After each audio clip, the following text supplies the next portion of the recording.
पंचतंत्र की कथाएं ग्रंथकार विष्णु शर्मा जी ने लिखी हैं। पंचतंत्र में बताया गया है कि बिना भली भांति विचार पूर्वक कार्य नहीं करने चाहिए। उनसे सफलता प्राप्त नहीं होती है, बल्कि जीवन में अनेक कठिनाइयाँ ही आती हैं। सिलेबस के अकॉर्डिंग हम 5 कथाएं देखेंगे, जो कि है शपनक कथा, ब्रह्मणी नकुल कथा, लोभविष्ट चक्रधर कथा, सिंहकारक कथा तथा मूर्ख पंडित कथा। आज हम शपनक कथा देखेंगे और शपनक कथा में सबसे पहले इसकी समरी बताऊंगा। शपनक कथा। एक बार पाटलिपुत्र में मणिभद्र नाम के एक सेठ थे, जो महान धनी थे, पर दान करते करते वह निर्धन हो गए। एक बार ही सोते सोते उनको सपना आया। उन्होंने विचार किया कि मैं अब निर्धन हो चुका हूँ, मेरे पास धन नहीं है और अब मैं प्राणों की हानि करूँगा, मैं आत्महत्या करूँगा। सपने में ही उनके एक शपनक आते हैं, शपनक पंडित को कहते हैं। शपनक उनको कहते हैं कि अगले दिन मैं तुम्हारे घर आऊँगा, तुम मेरे सिर पर डंडे से मार देना और मैं सोने का हो जाऊँगा।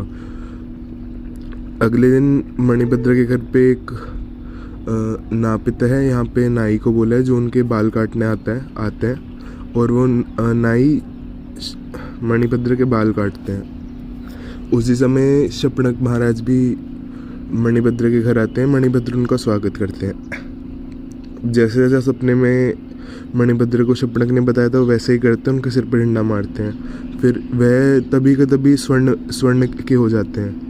और जब नाई ये सारी चीज़ें देखते हैं तो वो सोचते हैं मैं भी ऐसे सोने का निर्माण करूँगा, और वह अपने घर पे शपनकों को ऐसे खाने पे बुला लेता है। वो फिर जैसे ही शपनक आते हैं तो उनके सिर पर डंडा मारता है, पर वो सोने के रंग के तो नहीं होते हैं और उनके सिर से खून आने लग जाता है। ये देख के बाकी शपनक वहाँ से पलायन कर देते हैं, भाग जाते हैं। अब यही सब देखते हुए राजा के सेवक आते हैं और नाई को बंदी बनाकर ले जाते हैं राजा के समक्ष। राजा के पूछने पर नाई राजा को सब कुछ बता देता है, जो मणिभद्र के घर पे हुआ। राजा मणिभद्र को बुलवा के पूछते हैं। मणिभद्र सारी कथा बताता है। राजा फिर आदेश देते हैं। राजा फिर नाई को मृत्युदंड का आदेश देते हैं। इसके आगे संस्कृत में शपनक कथा। एकदा पाटलिपुत्रे मणिभद्र नाम सेठ आसीत्, सह महान दानी आसीत्। एक बार पाटलिपुत्र में मणिभद्र नाम का सेठ था, वह महान दानी था। दानम दत्वा दत्वा मणिभद्र निर्धन अभवत्। दान देते देते मणिभद्र निर्धन हो गया था। स एकदा सुप्तः चिंतितवान, मम समीपे धनम नास्ति। वह एक बार सोते हुए चिंतन करता है, यानी कि उसको स्वप्न आता है कि मेरे पास धन नहीं है, मैं निर्धन हो चुका हूँ। अहम प्राण हानिम करोमि, मैं अपने प्राणों की हानि करूँगा, अपनी आत्महत्या करूँगा। मणिभद्रस्य स्वप्ने एकः शपनकः पदम नदी आगतवान। मणिभद्र के स्वप्न में उसी समय एक शपनक आते हैं। शपनक यहाँ पंडित से कहा जाता है। स उक्तवान अहम शव भवतः गृहम् आगच्छामि। वो बोलते हैं मैं कल तुम्हारे घर आऊँगा। मम मस्तकेन दंडेन ताड़यतु, मेरे सिर पर डंडे से वार करना या डंडे से मेरे को मारना। अग्रिम दिने प्रातः एकः शौरिकः क्षौरकर्तुम् आगतवान्। नापिता मणिभद्रस्य शौर्यकार्यं कृतवान्। अगले दिन सुबह के समय एक शौरिक यानी कि नापिता नाई शौर्य कार्य करने के लिए यानी कि मणिभद्र के केश काटने के लिए आता है। नापिता मणिभद्रस्य शौर्य कार्य कृतवान्। नापिता मणिभद्र के केश काटता है, बालों को काटता है। तस्मिन् एक समय का शपनकः अपि आगतवान्। उसी समय एक शपनक भी आ जाते हैं। मणिभद्र तस्य स्वागतम कृतवान्। मणिभद्र उन शपनक का स्वागत करते हैं। यथा स्वप्ने शपनकः उक्तवान् तदा मणिभद्रः कृतवान्। जैसा स्वप्न में मणिभद्र को शपनक ने कहा था, वैसा ही करके उनके सिर पर प्रहार करते हैं। तदा सह शपनकः स्वर्ण राशि अभवत्। तभी वह शपनक स्वर्णाकार के हो जाते हैं, यानी कि गोल्डन हो जाते हैं। नापिता सर्वम दृष्ट्वा अहम अपि स्वर्ण निर्माणम करोमि इति चिंतितवान। नापिता ये सब देखकर मैं भी स्वर्ण का निर्माण करूँगा ऐसा सोचता है।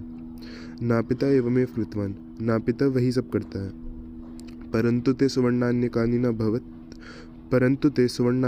न भवन्, परंतु ते रक्तसिक्तः भवन्। पर वे शपनक स्वर्ण के नहीं होते हैं, वह रक्त से परिपूर्ण हो जाते हैं, यानी कि उनके सिर से रक्त बहने लग जाता है। शपनक तथा पलायनम कृतवन्तः, बाकी सारे शपनक वहाँ से भाग जाते हैं, पलायन कर लेते हैं। राजसेवका नापितम बंधयित्वा न्यायाधीश से समीपम नीतवन्तः, राजसेवक नापित को नाई को बांध कर न्यायाधीश के समक्ष ले जाते हैं।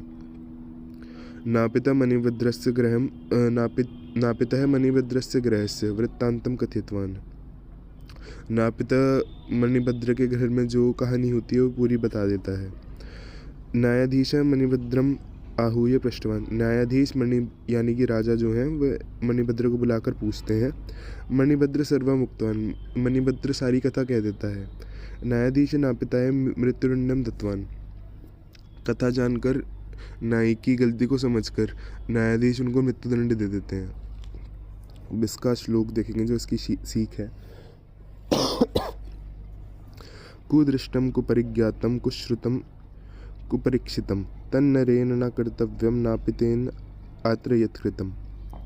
कुदृष्टम यानी कि अच्छी तरीके से नहीं देखा गया, कुपरिज्ञातम जिस विषय का अच्छे से ज्ञान ना हो, कुश्रुतम जिसको अच्छे से समझा नहीं गया है, कुपरीक्षितम जिसकी अच्छे से जानकर परीक्षा नहीं की गई है। ऐसे सारे कार्य जो नापित ने करे, नापितेन अत्र यत्कृतम वह सारे कार्य, तन्नरेन न कर्तव्यम वे सारे कार्य मनुष्य को नहीं करने चाहिए।